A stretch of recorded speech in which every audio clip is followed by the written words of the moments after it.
The courtroom felt colder than it should have, even with the lights humming overhead and the wooden benches packed with quiet bodies. Kyle Brennan stood on the witness stand like a man who belonged there. His uniform was pressed, his posture relaxed, his voice steady in a way that suggested routine. This was familiar ground. He had told this story before, many times, and each time it had worked. He spoke without hesitation, every sentence polished by confidence, every detail delivered as fact. There was no anger in his tone, no urgency, just certainty, the kind that makes people stop questioning, the kind that turns lies into something heavier, something that settles into the room like truth. At one point, he lifted his arm and pointed across the courtroom. "Right there," he said. "That woman."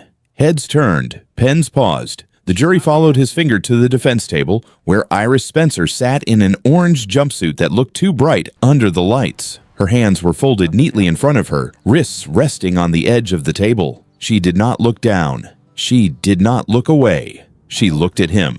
Brennan kept talking. He described her like an object, like evidence already decided. The type. He said the word casually, almost kindly, as if it explained everything anyone needed to know. He spoke about experience, about instincts, about knowing what he was dealing with the moment he saw her. The prosecutor nodded along, occasionally glancing at the jury to make sure they were keeping up. They were. Every face was turned forward, listening, absorbing.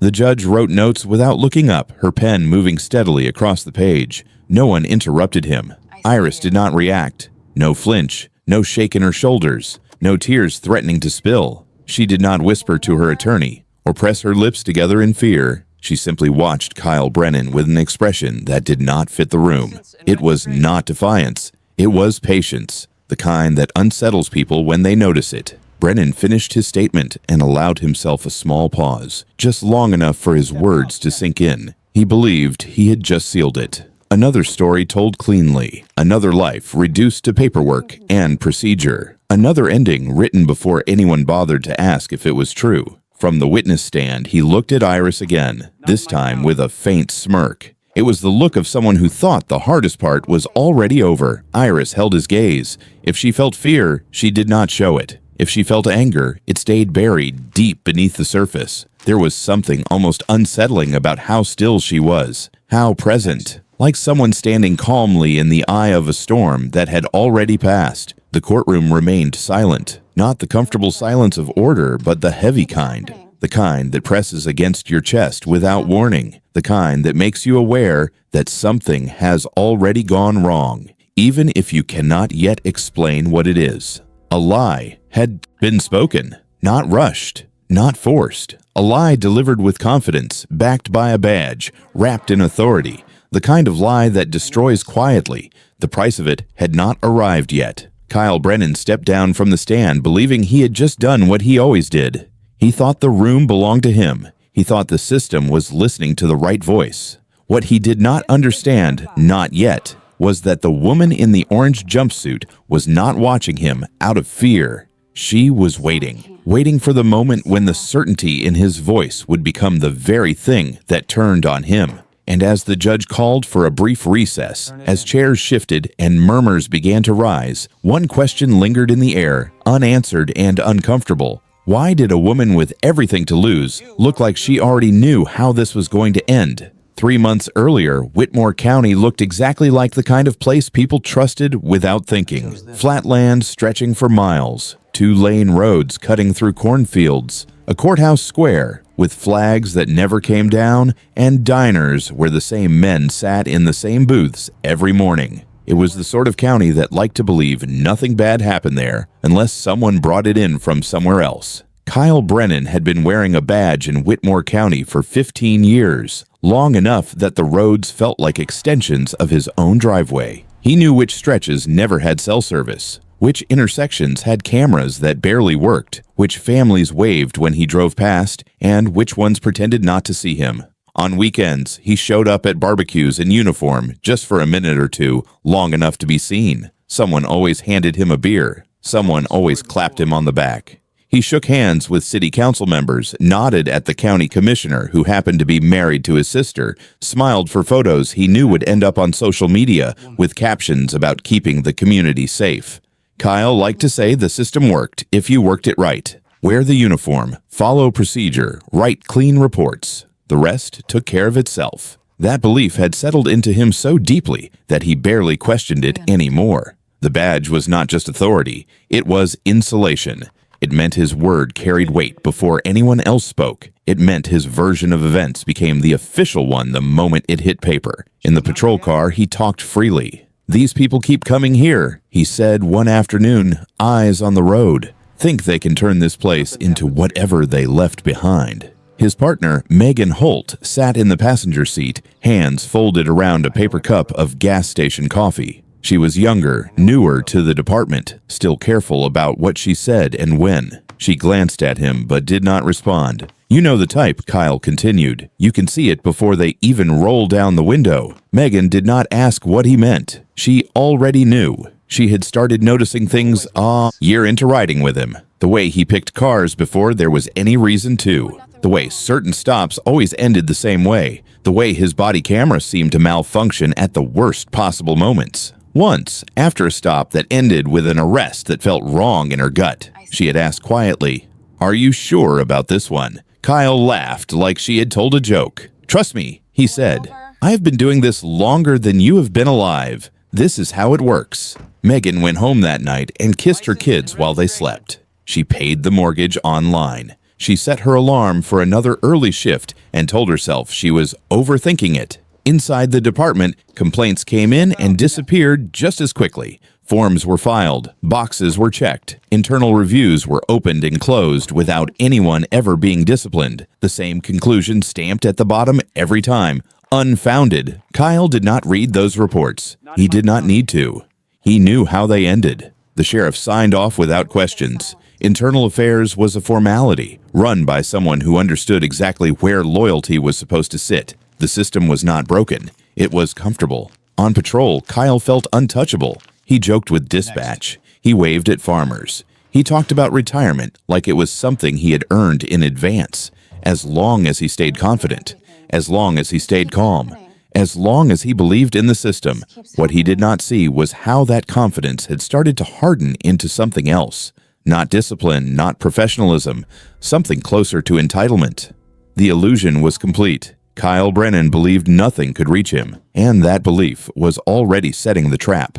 County Road 12 was almost empty that night, the kind of road people forgot existed unless they had a reason to be on it. Cornfields stretched out on both sides, dark and still, broken only by the occasional farmhouse light glowing far in the distance. The speed limit sign read 45, and Iris Spencer drove just under it, hands steady on the wheel, eyes forward. She had learned to drive like that years ago. Not careful, deliberate. Her car was nothing special. An older sedan with a small dent near the rear bumper and faded paint along the hood. Clean inside, no clutter, no reason to be remembered. Iris liked it that way. She lived quietly in Whitmore County, went to work, paid her bills, smiled politely at neighbors she barely knew. She did not go out at night. She did not draw attention. To anyone watching, she was exactly what she appeared to be. A black woman alone on a rural road. The patrol car had been sitting in the gravel turnout long before she passed it. Iris noticed the shape in her rearview mirror the moment she crossed the bend. She did not react. She did not slow suddenly. She did not check her phone or adjust the radio. She kept driving. The car pulled out behind her, headlights steady, not too close. No siren yet, no lights, just presence. Iris felt the familiar tightening in her chest. Not fear, but recognition. This was how it always started. She glanced at the speedometer. 43. Perfect. Behind her, Kyle Brennan watched the same car for a different reason. He had not clocked her speed. He had not run her plates. He had not seen her cross the center line or miss a signal. He had seen her before he saw the car. One look was enough. She fit the picture in his head before he ever rolled forward. Alone. Late. On this stretch of road. Coming from the wrong side of town. Kyle told himself it was instinct. 15 years of experience sharpening something you could not teach. This one was worth stopping. He followed her for half a mile, long enough to feel certain. Then he hit the lights. The red and blue flashed across the fields, bouncing off the side mirrors, turning the quiet road into something sharp and exposed. Iris signaled calmly and pulled over, easing onto the shoulder like she had done it 100 times before. Engine off, hands visible, window down. Kyle stepped out of the cruiser slowly, adjusting his belt as he walked. The night air was cool. The gravel crunched under his boots. He did not rush. He liked taking his time. It reminded people who was in control. Flashlight up, beam straight through the driver's side window, license and registration. His voice was flat, practiced.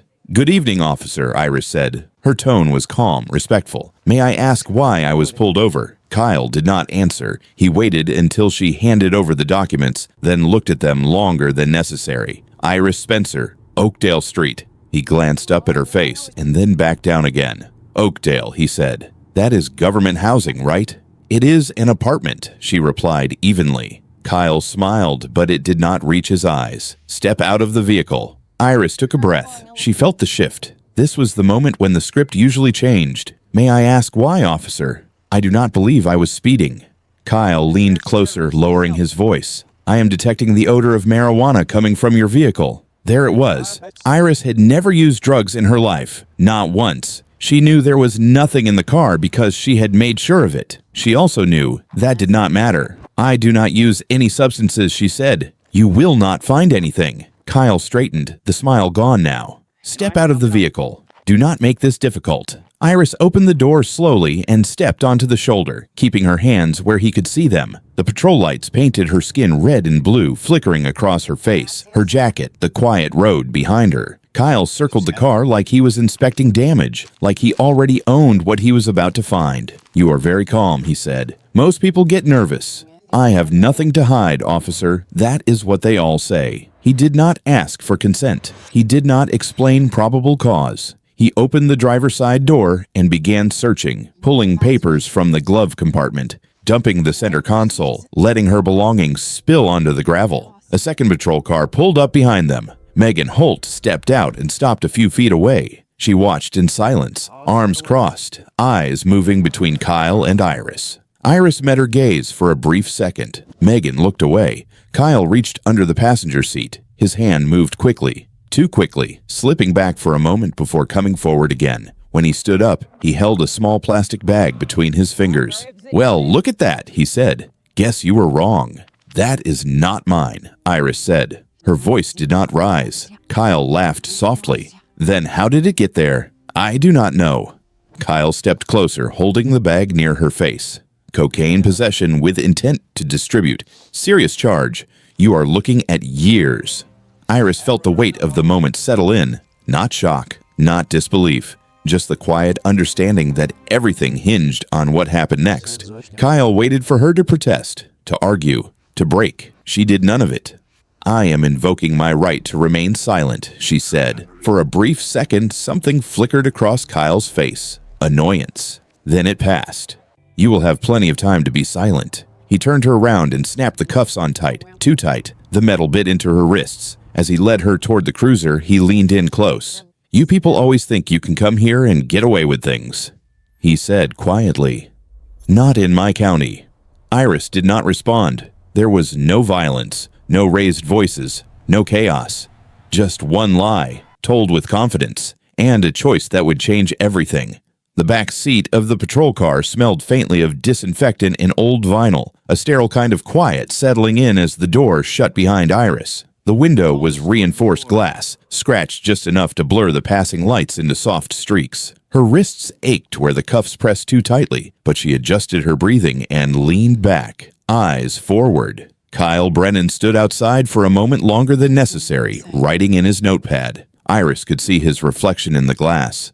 Calm, focused, already building the story in his head. Erratic driving, odor detected, drugs located, suspect uncooperative. He had told the same version so many times it no longer felt like lying. It felt like procedure. He opened the driver door and slid into his seat, radio crackling as he called in the arrest. His voice was steady, confident, almost bored. Another stop, another statistic. As the car pulled back onto County Road 12, Iris watched the fields roll past, dark and endless. The same road she had driven carefully minutes before now felt different, like it belonged to someone else. She thought about how many people had taken this same ride before her, how many had stared out these same windows, wondering how a normal night had turned into something permanent. Kyle glanced at her in the rear-view mirror.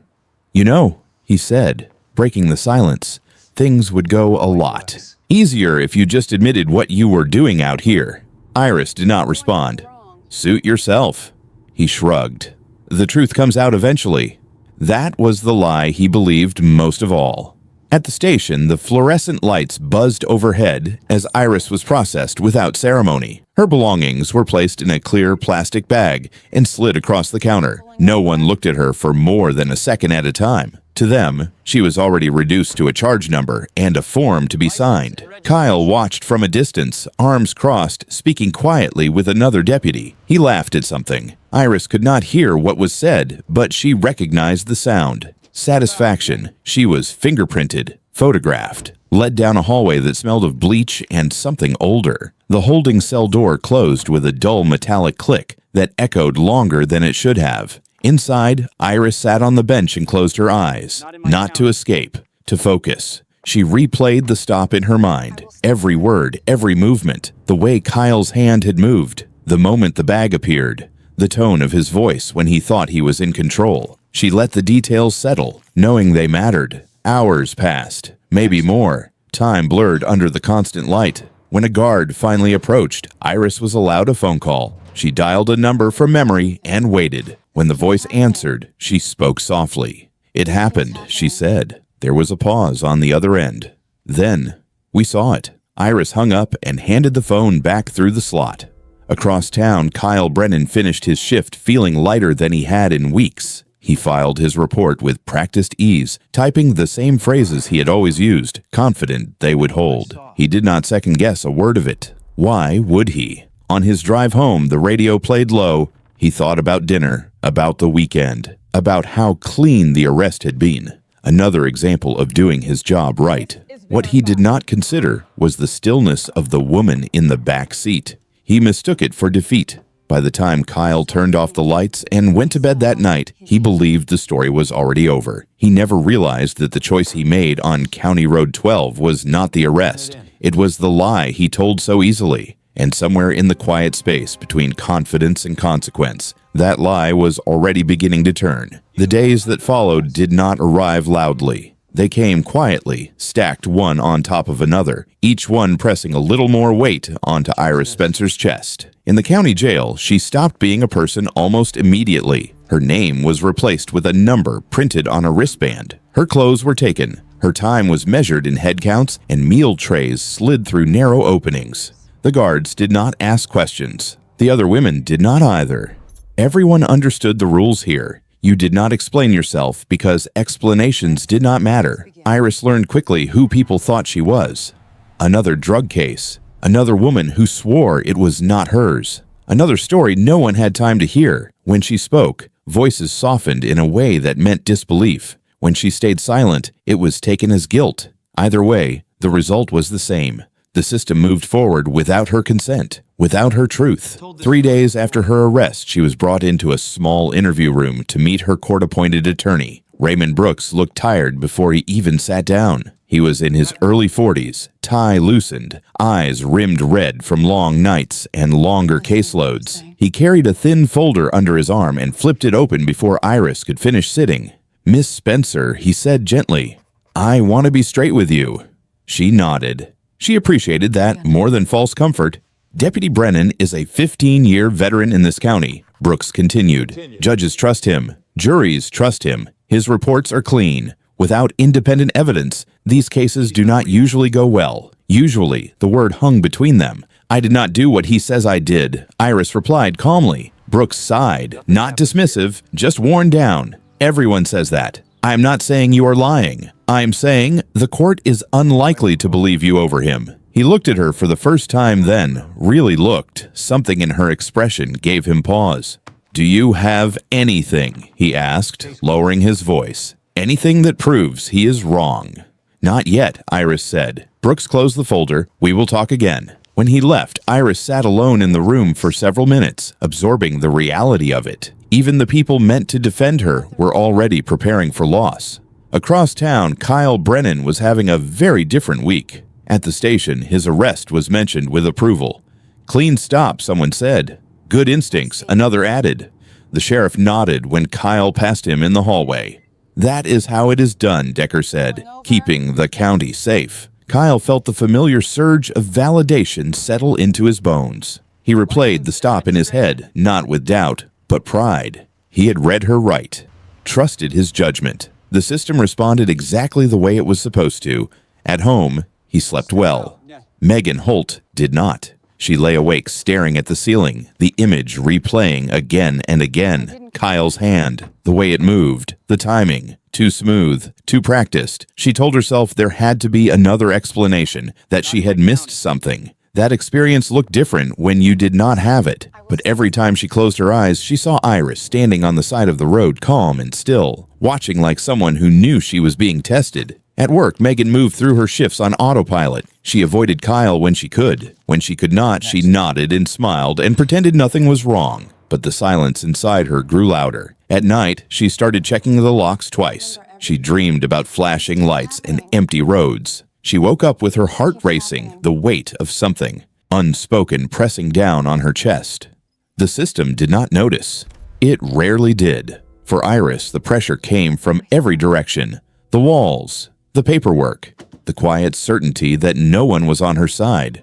For Kyle, the pressure was gone entirely, replaced by confidence, reinforced at every turn. Two people moving through the same system, one being crushed by it, the other standing taller because of it. And somewhere in that imbalance, the consequences were only just beginning to form. Time inside the jail moved in a strange, uneven rhythm. Days blurred together, but the weight of them grew heavier with each passing morning. Iris Spencer learned the schedule by heart. Count, meals, silence, noise, lockdown, repeat.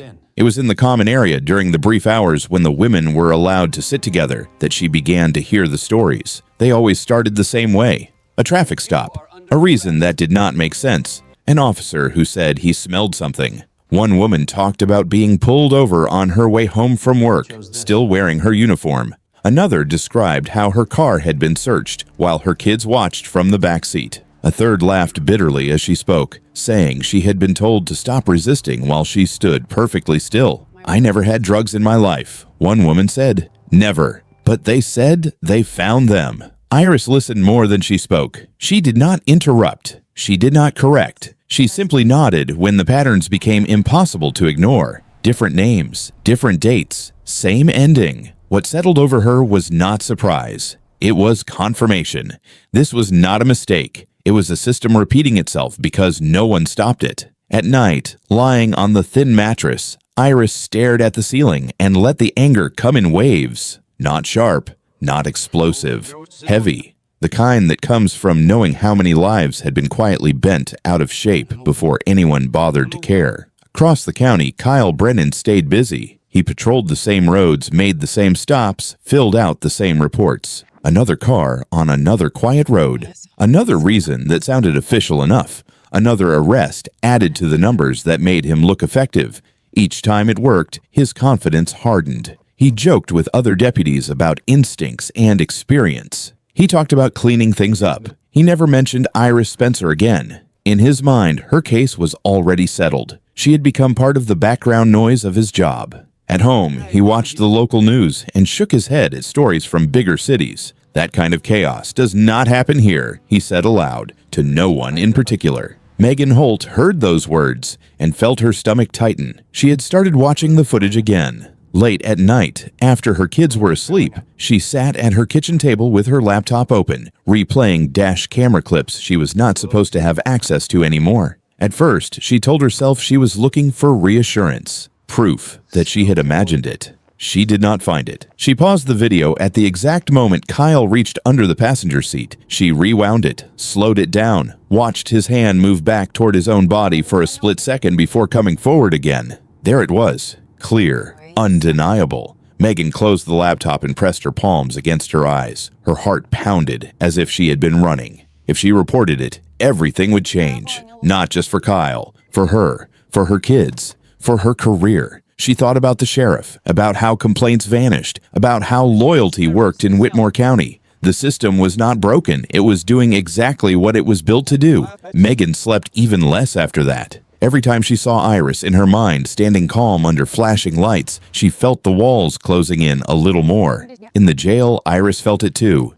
The tension, the pressure, the sense that something was stretching beyond its limits. The air grew thicker, like someone somewhere was about to crack. The courtroom felt smaller this time, not physically, but emotionally, as if the walls had leaned in overnight. Every bench was filled. The air carried that quiet tension that came when people expected something important, but did not yet know what it was. Kyle Brennan walked to the witness stand with the same ease he always had. His uniform was immaculate. His expression was calm. This was familiar territory. He had practiced this version of the truth long before anyone asked him to repeat it. He raised his right hand, took the oath, and sat down without a trace of hesitation. When he spoke, his voice carried confidence, not arrogance. He described the traffic stop like a man reading from memory, every detail smooth and measured, the erratic driving, the odor, the search, the discovery. Each lie fit neatly into the next. He did not rush. He did not stumble. He looked at the jury when it mattered, looked at the judge when he needed to. He even allowed himself small pauses, the kind that made it sound like he was choosing his words carefully rather than repeating a story he had already decided was true. From the defense table, Iris Spencer listened without moving. She had heard this version before, on paper, in reports, in fragments passed along by people who thought it was already settled. Hearing it spoken out loud did something different. It filled the room. It asked to be believed. Kyle believed it himself. "I have been doing this for 15 years, he said. "I know what I am looking at." The prosecutor nodded. The jury wrote notes. Everything moved exactly the way it was supposed to. When Kyle finished, he leaned back slightly, the smallest shift in posture that suggested relief. He had done his part. Now the system would do the rest. Raymond Brooks stood slowly. He did not approach the stand right away. He looked at Kyle for a long moment, then turned to the judge. "Your Honor, before I begin cross-examination, the defense would like to clarify one point." The judge nodded. Brooks stepped forward. "Deputy Brennan, you are certain that everything you just testified to is accurate?" Kyle did not hesitate. "Absolutely. You are under oath." "I understand that." Brooks paused, then nodded as if satisfied. "No further questions at this time." A ripple of confusion moved through the room. Kyle blinked once. He had expected more. He glanced toward the defense table, smugness creeping back in. Then Iris stood. The sound of her chair sliding back was soft, but it carried. The room went quiet again. Iris turned to face the judge, her voice steady. "Your Honor, with the court's permission, I would like to address something on the record." The prosecutor rose halfway from his seat. "Objection." The judge raised a hand. "Let her speak." Kyle frowned. This was not how it usually went. Iris took a breath. She did not look at the jury. She did not look at Kyle. She looked straight ahead. "My name is Iris Elaine Spencer," she said, "and I am not here to argue this case as a defendant." A murmur swept through the gallery. "For the past several months, I have been assigned to observe law enforcement activity in Whitmore County, specifically patterns of traffic stops, searches, and arrests involving minority drivers." Kyle's jaw tightened. "I did not come here to seek revenge. I did not come here because of what happened to me on County Road 12. I came here because what happened to me has been happening to a lot of people for a very long time." The courtroom felt unsteady now, like something had been knocked loose. Kyle shook his head slightly, disbelief creeping in. "What is this?" Brooks stepped forward. "Your Honor, at this time, the defense would like to enter into the record documentation verifying Ms. Spencer's identity and assignment." The judge read quickly, then looked up, her expression changing. "Ms. Spencer," she said slowly, "is a federal agent." The words did not land like an explosion. They landed like weight. Kyle felt it then. Not fear, not panic. A crack. For the first time since he took the stand, he was unsure of the ground beneath him. Iris finally turned and looked at him. "This was never about catching one man," she said quietly. "It was about showing how easily the truth disappears when everyone decides not to look." In the back of the courtroom, Megan Holt sat frozen, her hands clenched in her lap. She understood now what the silence had been doing, and she knew the next choice would belong to her. The room did not erupt the way Kyle Brennan expected it to. There was no shouting, no immediate chaos, just a low, unsettled murmur, the sound people make when the ground beneath them shifts but has not yet given way. Kyle remained seated on the witness stand, hands gripping the edges of the chair, eyes fixed on Iris as if she might suddenly turn back into the woman he thought he had arrested. "This is a setup," he said, forcing a laugh that came out thin. "Some kind of trick." The prosecutor looked toward the judge, uncertainty flickering across his face for the first time. "Your Honor, we were not informed of any of this." The judge held up a hand, her gaze locked on the documents in front of her. She read again, slower this time. "Federal identification, authorization letters, dates, signatures. This is not a trick," she said. "And it is not a misunderstanding." Kyle swallowed. Raymond Brooks stepped forward, his voice calm but firm. "Deputy Brennan, you testified with confidence today. You said you knew what you were looking at. You said your experience made your word reliable." He paused. "What you did not know is that your confidence is exactly what this investigation relied on." Kyle's eyes darted toward the jury. Some avoided his gaze. Others stared back, trying to reconcile the man they had trusted with the picture forming in front of them. Iris spoke again, her voice steady, almost gentle. "When you stopped me," she said, "you believed the system would protect you. Not because you followed the law, but because you believed no one would challenge your version of events. You were right about one thing. The system did protect you." She let the words hang. "It protected you through silence." Kyle's breath came faster now. He shook his head. "This is ridiculous. I did my job. I followed procedure." "Did you?" Brooks asked.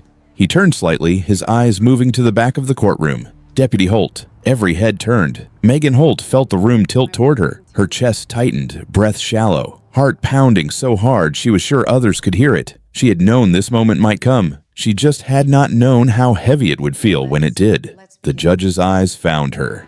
"Deputy Holt, were you present during the arrest of Ms. Spencer on County Road 12? Megan's mouth went dry. She glanced at Kyle. His expression was unreadable now, stripped of confidence, replaced by something sharp and warning. "Yes, Your Honor," she said. "Did you observe the search of the vehicle?" "Yes."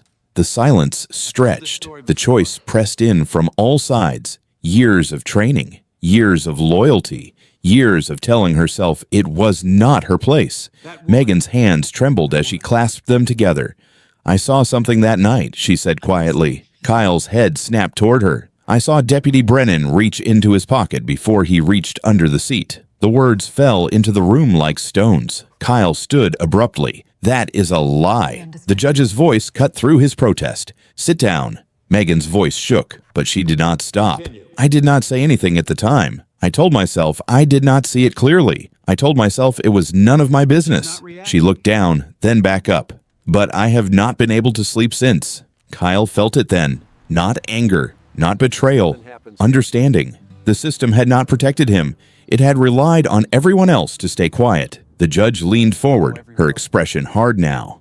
"Deputy Brennan, your testimony is in serious question. This court will recess." As the gavel struck, the room finally broke into noise. Reporters rushed for the doors. The jury whispered urgently among themselves. The prosecutor stared at his notes as if seeing them for the first time. Kyle Brennan remained standing, hands at his sides, his confidence gone, replaced by something hollow. Iris watched him for a moment longer. This was the truth he had never considered. It was not the badge that gave him power. It was the silence that followed his lies. And that silence had just ended. Kyle Brennan lost his badge on a Tuesday morning. Not in a dramatic ceremony, not with speeches or cameras flashing. It happened in a small office with the blinds half closed, the air stale, the walls bare except for a framed mission statement no one bothered to read anymore. Sheriff Decker did not meet his eyes when he asked for it. "Just place it on the desk, Kyle." Kyle hesitated for half a second, his fingers tightening around the metal. The badge felt heavier than it ever had on his chest. For 15 years, it had opened doors, ended arguments, silenced doubts. Now it was just an object again. When he set it down, the sound it made was softer than he expected. Along with the badge went his gun, his access card, his locker key. Each item stripped away another layer of the man he thought he was. By the time he walked out of the building, he was just Kyle Brennan again. No uniform, no authority, no protection. Outside, two unmarked federal vehicles waited. The investigation moved faster than he imagined possible. Files were pulled, reports compared, patterns laid bare in cold numbers that did not care about his years of service or the favors he had done for the county. Federal agents spoke in calm, professional tones that carried no anger, only certainty. You are being placed under arrest for civil rights violations, evidence tampering, and perjury. The words sounded unreal, like someone else's life being read aloud. As they guided him into the back of the car, Kyle caught a glimpse of a local reporter standing across the street, phone raised, recording. By the afternoon, his name was everywhere. Headlines, social media posts, comment sections filled with shock, then anger, then stories. So many stories. Men and women came forward who had once been brushed aside as liars. Their convictions were reopened, their records reviewed. In courtrooms across the county, judges read motions to vacate sentences that should never have been handed down. One man stood trembling as the judge told him he was free to go. Another cried quietly into his hands, unable to process that years lost could not be returned, only acknowledged. I told them, one woman said to a reporter. I told them what he did. No one listened. Now they were listening. Megan Holt watched it all from a distance. She was not celebrated. There were no congratulations, no praise waiting for her at work. Some deputies stopped talking when she entered a room. Others looked at her with something like resentment, as if she had broken an unspoken rule. She went home every night exhausted, not from the hours, but from the weight of finally telling the truth. Her kids asked why she seemed quieter. She hugged them tighter than before and told them she was just tired. But for the first time in months, she slept. Kyle did not. In the holding cell, the noise faded and left him alone with his thoughts. He replayed the moments that had once filled him with pride. The stops, the reports, the confidence. He had believed so completely in his own authority that he never questioned the cost. It was not the handcuffs that broke him. It was the realization that no one had forced him to lie. He had chosen it. And that choice, made so easily, so confidently, had been enough to undo everything he thought the system owed him. Sentencing did not feel like an ending. It felt like a confirmation. Kyle Brennan stood in a federal courtroom this time, wearing a plain jumpsuit that did nothing to hide how much smaller he looked without the uniform. The judge spoke carefully, deliberately, as if choosing each word to make sure it could not be misunderstood. You used your position of trust to deprive citizens of their rights, the judge said. You lied under oath. You altered evidence. And you did so repeatedly, with confidence, believing the system would protect you. Kyle kept his eyes down. The sentence was read. Years, not months. Federal time. No special treatment. No quiet exit. When it was over, no one rushed to his side. No colleagues waited in the hallway. No family members argued with reporters on his behalf. The room emptied around him, leaving only the echo of what he had lost. Outside that courtroom, life moved forward in ways Kyle could no longer touch. The department he once walked through like it belonged to him was under federal oversight. Internal files were no longer stamped and forgotten. Complaints were investigated by people who had no ties to Whitmore County, no interest in protecting reputations. Old cases continued to fall apart. A man who had missed his daughter's graduation stood on courthouse steps and held up a document that cleared his name. A woman who had spent years working 2 jobs after her conviction was vacated told a reporter she was not angry anymore. She was tired. "I just want my life back," she said. Kyle watched none of it directly, but he felt it all the same. In the quiet hours of the night, when the noise of the facility died down, the truth pressed in harder than any sentence ever could. He thought about the moment on County Road 12, the way he had spoken with certainty, the ease of it, the comfort of believing his word was enough. That was the loss he could not escape. Not his badge, not his reputation, not even his freedom. It was the understanding that no one had set him up. No one had forced his hand. The system had not tricked him into becoming what he became. He had destroyed himself one lie at a time, each one delivered. With confidence, each one reinforced by silence. Megan Holt carried that understanding too, in a different way. She was not called brave. Some people still whispered her name like it was something uncomfortable. But when she drove home at night, past the same quiet roads she once patrolled, she felt something new settle in her chest. Not pride, relief. For the first time, she had chosen truth over comfort, and Kyle Brennan, alone in a place where confidence meant nothing, finally understood the cost of believing he was untouchable. The lie he told so easily had not just ended his career, it had revealed exactly who he had been all along. The noise faded slowly. After the hearings ended and the headlines moved on,